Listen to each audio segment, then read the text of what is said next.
अरे सुनती हो? कहाँ हो तुम? एक खुशखबरी सुनानी है, जल्दी बाहर तो आओ ना। अरे आ रही हूँ आ रही हूँ। क्या हो गया, क्यों गला फाड़ रहे हो? अरे बात ही कुछ ऐसी है, मुझे काम मिल गया। हाँ तो उसमें क्या हुआ? 10-15 दिन काम मिलता है और फिर 1 महीने तक खाली बैठे रहते हो। घर तो मेरी ही वजह से चलता है, वरना रोज खाना तक नसीब नहीं होता। हाँ, पर जो मुझे अब काम मिला है वो 10 से 15 दिन का काम नहीं है, पूरे 3 महीने का काम है। और इस बार मुद्राएं भी थोड़ी ज्यादा मिलेंगी। ऐसा कौन सा काम मिल गया जी, जो 3 महीने तक काम करना है? हमारे गांव में एक राम मंदिर है, पर बजरंग बली का मंदिर नहीं है, तो एक बहुत बड़ा मंदिर बनाया जा रहा है बजरंग बली का। अरे वाह, ये तो बहुत ही खुशी की बात है जी। इसी खुशी में आज मैं खीर बनाती हूँ। खीर? यहाँ 2 वक्त का खाना नसीब नहीं होता और तुम खीर बनाने की बात कर रही हो? आप उसकी चिंता मत करो, मेरे पास अभी भी थोड़ी मुद्राएं हैं, जिससे हम दोनों खीर तो खा ही सकते हैं। और 3 महीने तक का काम मिला है, तब तक आप इतना तो कमा ही लोगे कि हम 56 भोग तक खा सके। क्यों? 56 भोग का तो पता नहीं, पर इतना तो कमा ही लूंगा कि थोड़ी गरीबी कम हो सके। अच्छा, तो अब मैं काम पे चलता हूँ, तुम रात को खीर बना के रखना, साथ में खाएंगे, ठीक है? ऐसा कहते ही माधव काम के लिए निकल जाता है। वहाँ पहुँचकर ठेकेदार कहता है, अरे माधव, पहले दिन ही इतनी देर, तुम्हें यहाँ टिकना तो है ना कि मैं किसी और को रख लूं? अरे नहीं नहीं ठेकेदार जी, आप बस आज माफ कर दो, कल से मैं समय से पहले ही पहुँच जाऊंगा, पक्का। ठीक है, अब काम पर लगो। काम पर तो देर से आए हो, पर काम ठीक से करना। जी, मैं मन लगाकर काम करूंगा। माधव ऐसा कहते ही काम पर लग जाता है। वहीं दूसरी तरफ राधा खीर खरीदने बाजार जाती है। आज तुम इतने दिन बाद यहाँ पर? माफ करना, आज तुम्हारे लिए कीड़े लगे सस्ते चावल नहीं हैं। लेने हैं तो ये अच्छे चावल ही लेने पड़ेंगे। अरे नहीं नहीं, आज मैं खीर के चावल लेने आई हूँ। खीर के चावल? कहीं डाका डाला है क्या? तुम्हें पता है ना, 100 ग्राम चावल की कीमत 40 तांबे के सिक्के हैं।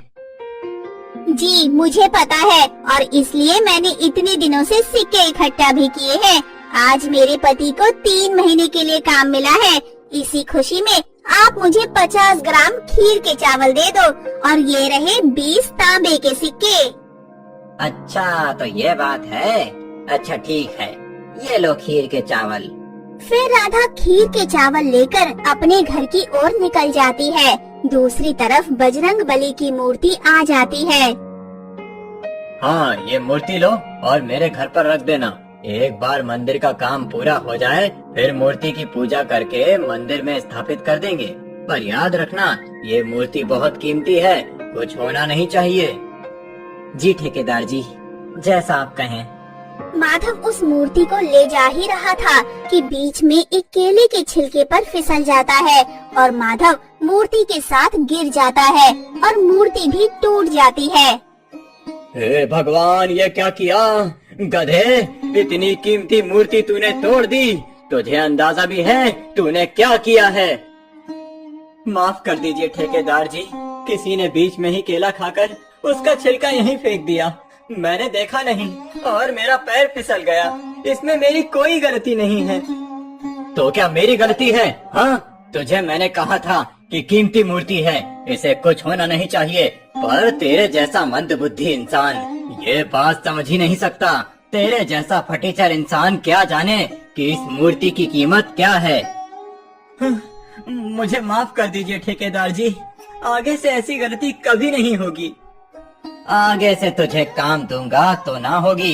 तुझे आज ही मैं काम से निकालता हूँ। और हाँ, ये जो मूर्ति तूने तोड़ी है उसके पैसे भी देगा, और अगर नहीं दे पाया तो तुझे और तेरी पत्नी दोनों को इस गांव से धक्के मार कर निकाल देंगे और तेरा घर भी बेच देंगे। ठेकेदार जी, मुझे माफ कर दीजिए, मुझसे गलती हो गई। मैं गरीब इंसान हूँ, मेरे पास 2 वक्त का खाना तक नसीब नहीं होता। तो भला मैं इस मूर्ति के पैसे कैसे दे सकता हूँ? वो सब मैं नहीं जानता। मैं तुझे 1 महीने की मोहलत देता हूँ। अगर मेरे पैसे नहीं दे पाया तो समझ लेना, अब उठ और यहाँ से निकल जा, और जब तक पैसे ना आ जाएं, तब तक अपनी ये मनहूस शक्ल मत दिखाना, समझा? ये क्या हो गया मुझसे? मेरी पत्नी को जब मैंने कहा था कि काम मिल गया है तो कितनी खुश थी, और अभी तो बेचारी मेरे लिए खीर बना रही होगी इस आस में कि मैं घर पैसे लेकर आऊंगा और हम दोनों साथ में खीर खाएंगे। पर अब सब बर्बाद हो गया। भगवान, ये आपने क्या किया? मेरे ही साथ ऐसा क्यों किया? भगवान, आखिर मैंने अपने जीवन में ऐसे कौन से पाप किए हैं जो आपने मुझे आज ये सिला दिखाया है? मैंने आज तक नशा नहीं किया, ना कभी किसी के साथ गलत किया, और ना ही किसी का अहित चाहा। मैं तो बस अपनी पत्नी के साथ खुशी से 2 पल जीना चाहता था, उसके साथ बैठकर खीर खाना चाहता था। पर अब तो वो खीर मेरे गले से ही नहीं उतरेगी। बेचारी कितनी खुश होगी और मेरी राह देख रही होगी। पर अब मैं क्या मुंह लेकर जाऊंगा? भगवान, अब मैं क्या करूं? भगवान, अब आप ही कुछ करो, वरना मैं यहीं अपनी जान दे दूंगा। ऐसा कहते ही माधव भगवान के सामने अपना सिर पटकने लगता है और पटकते पटकते वो बेहोश हो जाता है। दूसरी तरफ बहुत देर हो जाती है पर माधव घर नहीं लौटता। कितनी देर हो गई है पर ये है कि अब तक नहीं आए। खीर ठंडी भी हो चुकी है। इतना भी क्या काम करना, कहीं ऐसा तो नहीं कि वो मेरे लिए कोई उपहार लेने गए हो। ऐसा ही हुआ होगा। चलो थोड़ी देर और इंतजार कर लेती हूँ। राधा इंतजार करती ही रह जाती है पर माधव नहीं आता है। वहाँ से 2 औरतें गुजर रही थी और राधा को देखकर कहती हैं, राधा किसकी राह देख रही है? कहीं अपने पति की तो नहीं, जिसे धक्के मारकर काम से निकाल दिया गया। काम से निकाल दिया गया? ये क्या कह रही हो बहन? अरे तुम्हें नहीं पता क्या? अब तक तो पूरे गांव को पता चल गया है कि तुम्हारे पति ने बजरंग बली की कीमती मूर्ति को तोड़ दिया था और इसीलिए उसे काम से निकाल दिया गया है और कीमत भी चुकाने के लिए बोला है। तुम्हारे तो भाग्य ही फूटे हुए हैं बहन, जो तुमने ऐसे आदमी से ब्याह किया है। शांत हो जाओ, अब एक शब्द और नहीं। कुछ भी कह लो पर मेरे पति के बारे में एक शब्द नहीं सुन सकती मैं। तुम्हारा धन्यवाद जो तुमने ये बात मुझे बताई। अब तुम दोनों यहाँ से जा सकती हो। हाँ ठीक है, हमें भी कोई शौक नहीं है यहाँ रुकने का। हम तो बस तुम्हारी भलाई के बारे में ही बोल रहे थे। ऐसा कहते ही वे दोनों वहाँ से चली जाती हैं और राधा माधव का रात भर इंतजार करती रहती है और सुबह हो जाती है पर माधव नहीं आता है। तभी माधव को एक सपना आता है।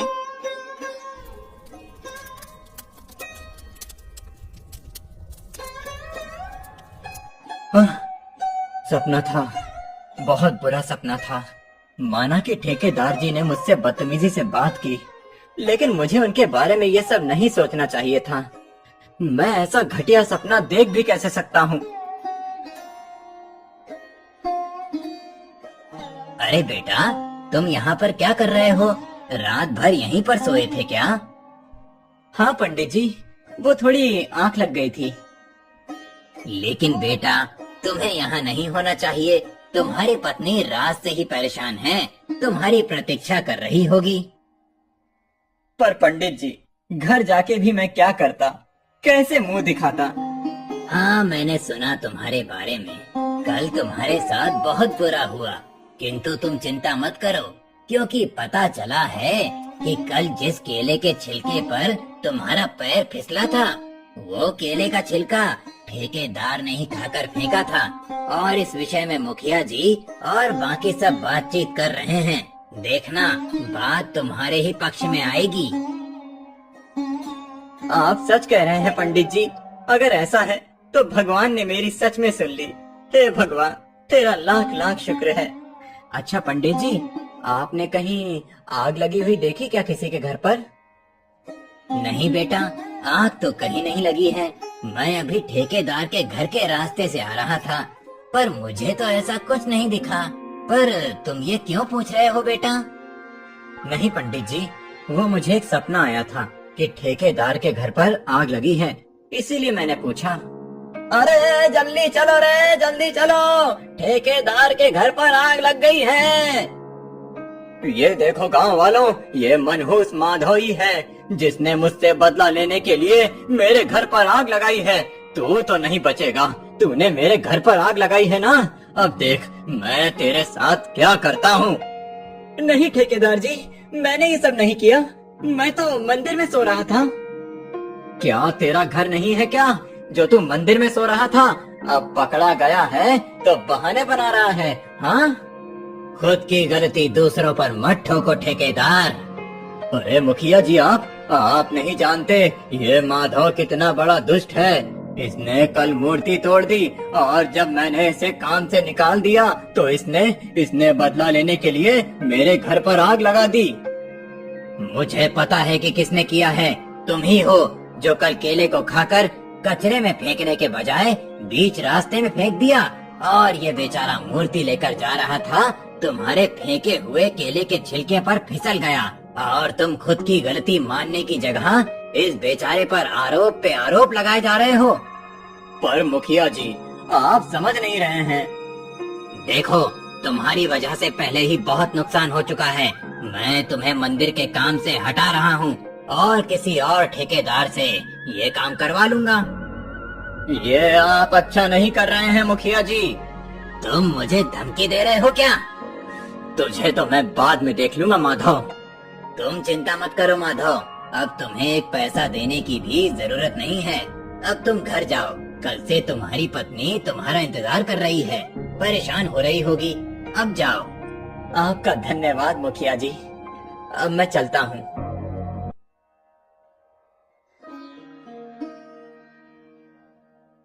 उसके बाद माधव घर चला जाता है और जाकर अपनी पत्नी को सारी घटनाएं बताता है। चलो, अच्छा हुआ कि मुखिया जी ने सब संभाल लिया, नहीं तो पता नहीं हमारा क्या होता। हम तो पहले से ही इतने गरीब हैं, ऊपर से कर्जे में पड़ जाते तो। अब ये सब छोड़ो भाग्यवान, और जल्दी से कुछ खाने को दे दो, बड़ी भूख लगी है। हाँ, मैं अभी आपके लिए खीर गरम करके लाती हूँ। तुमने खीर नहीं खाई क्या?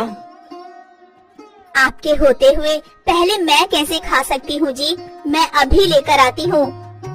वे दोनों खीर खा लेते हैं और देखते ही देखते रात भी हो जाती है और माधव को एक सपना आता है जिसे देखकर वो छटपटाने लगता है।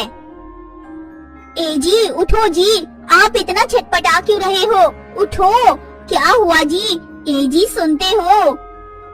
क्या हुआ, कोई बुरा सपना देखा क्या? पर बुरा तो देखा ही, पर असली सपना भी देखा। असली सपना?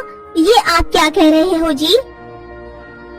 हाँ, पता है, जब मैंने मंदिर में जाकर अपना माथा पीटा तो मैं बेहोश हो गया था और मैंने सुबह एक सपना देखा था कि ठेकेदार के घर पर आग लग गई थी, और हुआ भी ऐसा ही था। अगर मुझे दिखने वाले सपने सच होते हैं तो ये भी जरूर सच होगा।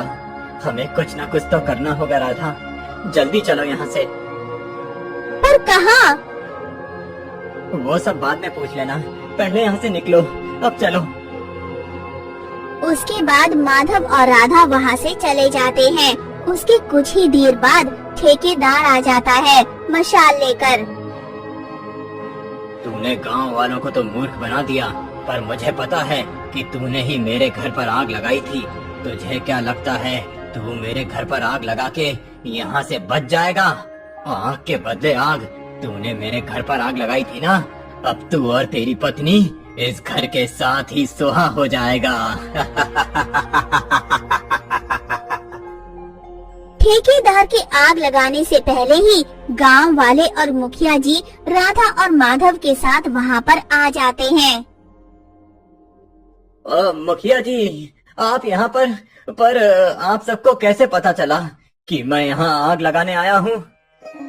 हमें माधव यहाँ लेकर आया है। जब तुमने ये योजना बनाई थी तो माधव ने सब सुन लिया था। अच्छा हुआ माधव जो तुम हमें यहाँ लेकर आ गए, वरना हमें तो इसकी असलियत के बारे में पता ही नहीं चलता। गांव वालों, इसे पकड़ लो और कल सुबह होते ही इसे महाराज के सामने लेकर जाना। अब वही इसका निर्णय करेंगे। उसके बाद गांव वालों ने ठेकेदार को पकड़ लिया और उसे लेकर चले गए। लगता तो ऐसा ही है राधा, कल का सपना तो पूरा हुआ ही, लेकिन आज भी मैंने देखा कि ठेकेदार यहाँ आग लगाने आएगा और वो भी सच हो गया। मुझे तो लगता है ये भगवान ने मुझे आशीर्वाद स्वरूप भेंट में दी है। भगवान का लाख लाख शुक्र है कि आग लगने से पहले ही आपको सपना आ गया और आपने सब सुलझा लिया, नहीं तो क्या से क्या हो जाता। अब उसकी चिंता मत करो, अब सब ठीक है। अब चलो चलकर सो जाते हैं, क्या पता फिर कोई सपना आ जाए। अब तो मैं भविष्य देख सकता हूँ, तो अब मेरा तो सोना अत्यंत महत्वपूर्ण है। उसके बाद दोनों जाकर सो जाते हैं।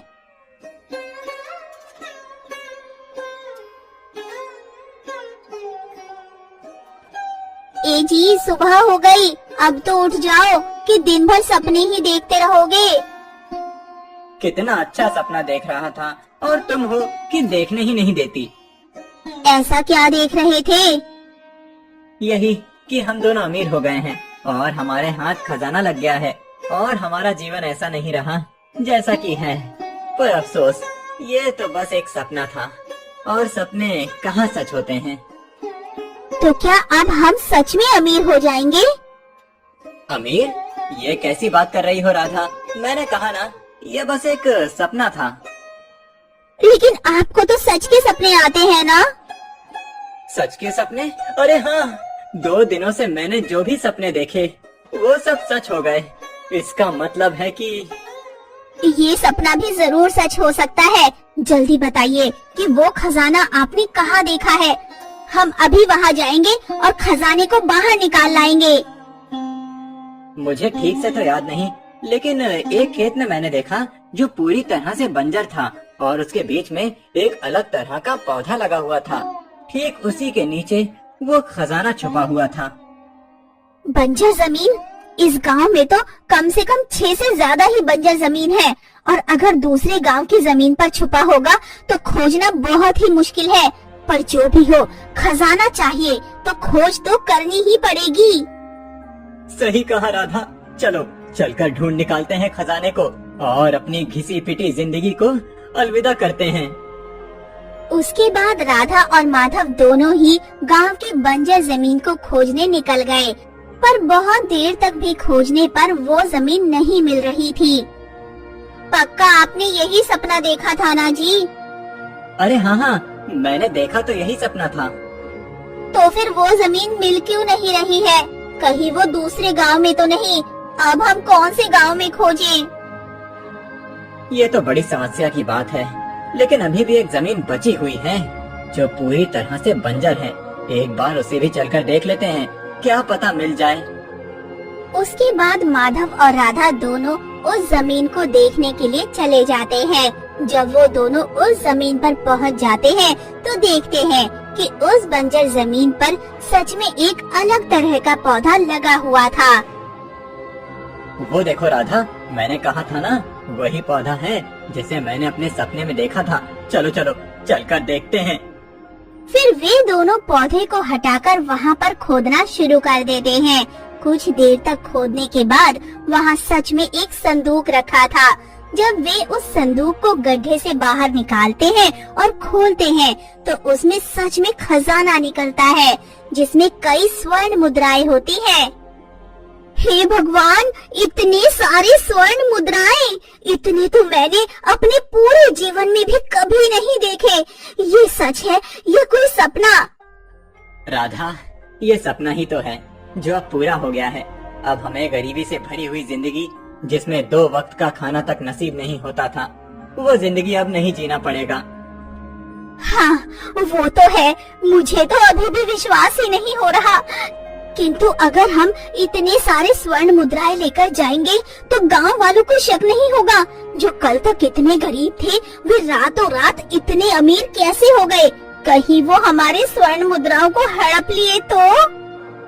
बात तो तुमने सही कही राधा। एक काम करते हैं, इस गांव से ही चले जाते हैं। गांव से चले जाते हैं? ये आप क्या बोल रहे हैं जी?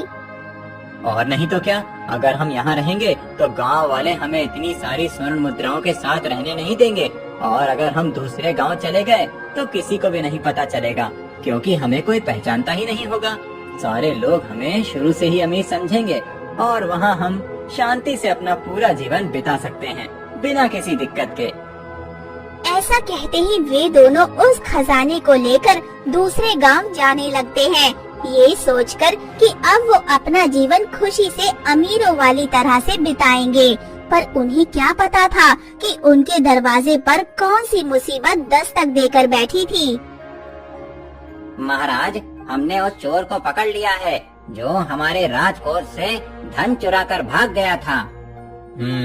बहुत बढ़िया मंत्री जी, आपने अच्छा काम किया। तो बताओ चोर, कहाँ रखा है मेरा धन? अगर सीधी तरह से बता देते हो तो मैं तुम्हें ज्यादा कष्ट नहीं दूंगा, परंतु अगर तुमने नहीं बताया तो तुम्हारे शरीर के टुकड़े टुकड़े कर कुत्तों को खिला दिया जाएगा। मुझे माफ कर दीजिए महाराज, मेरे मित्र ने मुझे लालच देकर ये काम कराया है। अगर आपको पकड़ना ही है तो मेरे मित्र को पकड़िए महाराज, मुझे छोड़ दीजिए, मुझे छोड़ दीजिए।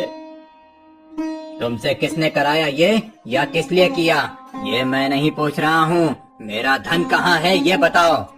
जी महाराज, वो धन मैंने पास के ही गांव में एक बंजर जमीन पर गाड़ रखा है, और उसके ऊपर मैंने एक जंगली पौधा लगाया है ताकि मुझे खोजने में किसी प्रकार की दिक्कत ना हो। ठीक है मंत्री जी, आप इसके साथ जाइए और खजाने को लेकर आइए, उसके बाद इस चोर का फैसला किया जाएगा। जी महाराज, जैसा आप कहें। ऐसा कहते ही मंत्री उस चोर के साथ उस स्थान पर जाता है जहाँ पर चोर ने खजाने को गाड़ा था। हे भगवान, ये क्या हो गया? मैंने तो यहीं पर रखा था। देख के तो लगता है कि अभी अभी खोदा गया है, तुम्हें पता। ऐसा कहते ही सैनिक चोर को ले गए और मंत्री जी उस चोर को खोजने में लग गए। उन्होंने उस गांव का चप्पा चप्पा देखा पर वो चोर नहीं मिला, तो मंत्री जी पास के ही एक गांव में चले गए। अरे मित्र, सुना क्या? हमारे गांव में एक बहुत धनी लोग आए हैं और उन्होंने वो घर खरीद लिया है जिसे सिर्फ बहुत धनी लोग ही खरीद सकते हैं। मुझे तो लगता है कि कोई व्यापारी होगा जिसके महाराज के साथ अच्छे संबंध हो सकते हैं, तो हमें उसके साथ नरमी से पेश आना चाहिए और हमें उसके साथ दोस्ती भी करनी चाहिए, फायदे में रहेंगे। सही कहा मित्र। मंत्री उनकी ये बातें सुन लेता है और उस व्यापारी से मिलने उसके घर चला जाता है। जी कहिए महाशय, आप कौन हैं और हमसे क्या काम है? मैं तो बस महाराज का सेवक हूँ। मुझे पता चला है कि आपके पास बहुत सारा धन है और आप एक व्यापारी भी हैं, तो हमारे महाराज ने बस अपने समझौते के लिए आपको बुलाया है। अरे नहीं नहीं मंत्री जी, मैं कोई व्यापारी नहीं हूँ। ये तो मेरा पुश्तैनी खजाना है जो मेरे दादा परदादा के हैं। उन्होंने इतनी मेहनत की और इतना सारा धन बचा के रखा आने वाले भविष्य के लिए, बस और कुछ नहीं। तो क्या आप यहाँ व्यापार नहीं करने वाले? अगर आप यहाँ व्यापार करेंगे तो और भी पैसे कमा सकते हैं। आपने सुझाव तो अच्छा दिया है मंत्री जी, पर अभी नहीं, इस बारे में मैं किसी और दिन सोचूंगा। अच्छा, तो क्या मैं आपके पुश्तैनी खजाने को देख सकता हूँ क्या? वो क्या है ना कि महाराज सामने वाले की हैसियत से कर लगाते हैं। आपके पास ज्यादा पैसे होते हैं तो आपको ज्यादा कर्ज देना पड़ता है, परंतु वो सुविधाएं भी आपको दी जाएंगी जो अन्य व्यक्तियों को नहीं दी जाती हैं। बस इसीलिए मुझे आपका खजाना देखना है। जी, अगर ऐसी बात है तो आप मेरा खजाना देख सकते हैं। तो मेरा शक बिल्कुल सही निकला। ये वही संदूक है जिसे चोर ने चोरी किया था, और जरूर ये उस चोर का ही साथी होगा। माफ कीजिए महाशय, परंतु आपको मेरे साथ महाराज के पास जाना होगा। महाराज के पास? परंतु क्यों? कुछ गड़बड़ है क्या? अरे नहीं नहीं, कोई गड़बड़ नहीं है। असल में आपके पास कुछ ज्यादा ही अधिक धन है, तो आप पर कितने कर लगाए जाएंगे और कितनी सारी सुविधाएं दी जाएंगी, इसी विषय पर बातचीत करने के लिए आपको मेरे साथ जाना पड़ेगा। महाशय, आपको कोई दिक्कत तो नहीं? अरे नहीं नहीं, कोई दिक्कत नहीं है। बस आप मेरी पत्नी को आने दीजिए। वो सब्जी लेने बाजार गई हुई है। अगर मैं उसे बिना बताए चला गया तो वो बेचारी चिंता करती रहेगी। उसके कुछ ही देर बाद उसकी पत्नी बाजार से आ जाती है। ये कौन है जी? आपके कोई मित्र है क्या? अरे नहीं नहीं, ये तो महाराज के सेवक हैं। कर के सिलसिले में बात करने आए थे, तो मुझे अभी इनके साथ महल जाना पड़ेगा। तुम घर का अच्छे से ध्यान रखना, ठीक है राधा? तो क्या आप ही मंत्री जी हैं जो चोर की तलाश कर रहे हैं? मैं जब बाजार गई थी तो सब इसी बारे में बात कर रहे थे। एक चोर ने राजकोष से धन चुराकर एक बंजर जमीन में गाड़ दिया था। अब वो खजाना गायब है। मंत्री जी उसी चोर को खोज रहे हैं जी। मंत्री चोर की तलाश? ये क्या बोल रही हो राधा? तो क्या हमें जो खजाना मिला था वो चोरी का था? तो तुम दोनों को पता ही चल गया। देखो, अब भागने का कोई फायदा नहीं है। अब तुम नहीं बच सकते, इसीलिए अच्छा यही होगा कि चुपचाप मेरे साथ महल चलो। देखिए मंत्री जी, इसमें मेरे पति की कोई गलती नहीं है। उन्होंने खजाने को नहीं चुराया। हमें तो खजाना गड़ा हुआ मिला है, तो हमने ले लिया। हमसे बहुत बड़ी भूल हो गई मंत्री जी, हमें माफ कर दीजिए। मैं तुम्हें मूर्ख दिखता हूँ क्या? वो जमीन तुम्हारी थी ही नहीं, तो फिर तुम उस जमीन में क्यों जाओगे और खोद के देखोगे? जिसे पता ना हो कि खजाना कहाँ है, वो नहीं ढूंढ सकता। ऐसा हो ही नहीं सकता कि तुम्हें पता ना हो, और तुम्हें पता तभी हो सकता है जब तुम चोर के साथ मिले हुए हो। मंत्री जी, ये सब मेरा करा धरा है। इसमें मेरी भोली पत्नी को कुछ नहीं पता। आप कृपया करके इसे जाने दें और मुझे लेकर जाएं। अगर ऐसा है तो ठीक है, तुम ही चलो मेरे साथ। महाराज, ये रहा वो चोर जिसके साथ मिलकर उस चोर ने संदूक चुराया था। तो तुम हो वो? सैनिकों, उस चोर को यहाँ लेकर आओ। क्या यही है वो जिसके साथ तुमने मिलकर चोरी की थी? जी महाराज, यही है वो मेरा मित्र। इसकी लंबाई और कद काठी उसी के जैसी है, और वो आंखें भी वैसी ही है महाराज। तुम्हें इस बारे में कुछ कहना है क्या? नहीं महाराज, मैं बस इतना ही कहूँगा कि इसमें मेरी पत्नी का कोई हाथ नहीं था। वो तो बेचारी मासूम है, उसे इन सब मामलों में मत घसीटिएगा महाराज। ठीक है सैनिकों, इन दोनों को ले जाओ और डाल दो हमेशा हमेशा के लिए कारागार में। एक बात बताओ चोर भाई, तुमने मुझे अपना साथी क्यों बताया? ये क्या कह रहे हो मित्र? तुमने मेरे साथ मिलकर चोरी की तो मैं तुम्हारा ही नाम लूंगा। पर मैं तो तुम्हें जानता ही नहीं। तो मैं कौन सा तुम्हें जानता हूँ मित्र? ये लोग अपने आप को बहुत ही होशियार समझते हैं, पर एकदम मूर्ख हैं। मैंने जो कहा उसे ही सच मान बैठे। मैंने तो बस इन्हें गुमराह करने और इन्हें परेशान करने के लिए ये झूठी कहानियाँ बनाई। असल में तो मेरा कोई साथी नहीं है। तो इसका मतलब तुमने झूठ कहा ताकि वो तुम्हारे दूसरे साथी को खोजने के लिए दिन रात परेशान रहे? और नहीं तो क्या। पर पता नहीं तुम इन चक्करों में कैसे फंस गए। और उससे भी हैरानी की बात, तुम्हें कैसे पता चला कि मैंने खजाना कहाँ रखा है? हाँ, मैं कहूँगा तब भी तुम विश्वास नहीं करोगे, इसीलिए जाने दो। अरे क्यों नहीं करूँगा? ये लोग बेवकूफ हैं, मैं नहीं। तुम कहो तो सही। मुझे सपने आते हैं जिसमें मैं भविष्य देख सकता हूँ। फिर माधव ने उसे पूरी बात बताई। चोर ये बात आश्चर्य से सुनने लगा और कहता है, भविष्य वाले सपने? ये क्या बकवास कर रहे हो? भला ऐसा भी कभी हो सकता है क्या? तुम्हारी बातों का विश्वास करना सच में बहुत मुश्किल है मित्र। पर तुम मुझे बहुत सीधे साधे लगते हो। अपनी पत्नी को बचाने के लिए तुमने झूठा आरोप भी अपने ऊपर ले लिया, इसीलिए मैं तुम पर विश्वास कर लेता हूँ। अरे ये क्या मित्र, तुम ठीक तो हो ना? उठो मित्र उठो, ये क्या हो रहा है तुम्हें? नहीं, ऐसा नहीं हो सकता। ऐसा नहीं हो सकता। क्या नहीं हो सकता है? तुमने कोई बुरा सपना देखा क्या? हाँ, मैंने देखा कि महाराज की जान खतरे में है। उन्हें शरबत में जहर दिया गया है और वो पीकर वो मर जाते हैं। मुझे कुछ न कुछ करना पड़ेगा, नहीं तो महाराज के प्राण जा सकते हैं। अरे तो तुम क्यों इतना डर रहे हो? प्राण तो महाराज के संकट में है ना, तुम्हारे तो नहीं। महाराज के प्राण मेरे प्राण हैं। अगर महाराज को कुछ हो गया तो ये राज्य बहुत संकट में आ सकता है। तुम नहीं समझोगे। सैनिकों, सैनिकों, उठो। अरे क्या हो गया? क्यों चिल्ला रहा है इतनी रात को? पानी खत्म हो गया क्या? पानी नहीं खत्म हुआ है, महाराज के प्राण खतरे में हैं। क्या कहा? महाराज के प्राण खतरे में हैं? और तुझे कैसे पता चल गया? कोई सपना देखा क्या? वो मैं बाजार में किसी को कहते हुए सुना था कि महाराज को जहर देने वाले हैं उनके शरबत में। तुझे हम कोई मूर्ख लगते हैं? अगर बाजार में तूने ऐसा सुना तो तभी क्यों नहीं कहा?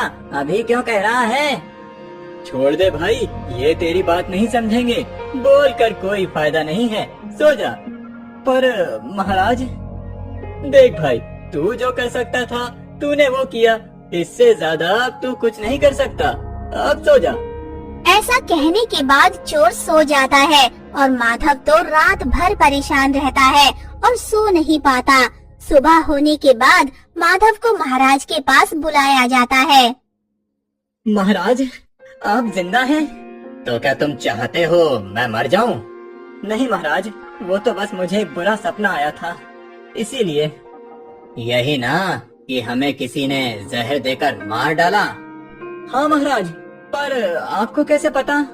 जब कल हमने तुम्हें कारागार में डाला तो तुम्हारी पत्नी आई थी और कह रही थी कि तुम्हें सपने आते हैं जो भविष्य में होने वाली घटनाएं दिखाते हैं। हमें पहले तो लगा कि वो तुम्हें बचाने के लिए झूठ बोल रही थी, पर जब तुमने सैनिक से महाराज को जहर देने वाली बात कही तो सैनिक मेरे पास आया था और उसने मुझे ये बात बताई। जब मैंने इसकी छानबीन की तो मुझे पता चला कि सेविका दूसरे राज्य के दुश्मन के कहने पर शरबत में जहर मिलाकर लाई थी। जब मैंने उसे शरबत पीने को कहा तो वो डर गई और डर के कारण उसने अपना सारा सच बता दिया। और इसीलिए हम तुम्हारे सपने वाली बात को इनकार नहीं कर सकते। तुम्हारी पत्नी ने कहा कि वो खजाना तुमने अपने सपने में देखा था, तुमने चोरी नहीं की है, इसीलिए हम तुम्हें आजाद करते हैं। क्या आप सच कह रहे हैं? महाराज, आपका धन्यवाद कि आपने मेरी पत्नी का विश्वास किया और मुझे छोड़ दिया। सिर्फ तुम्हें ही नहीं छोड़ा है, तुमने हमारी जान बचाई है।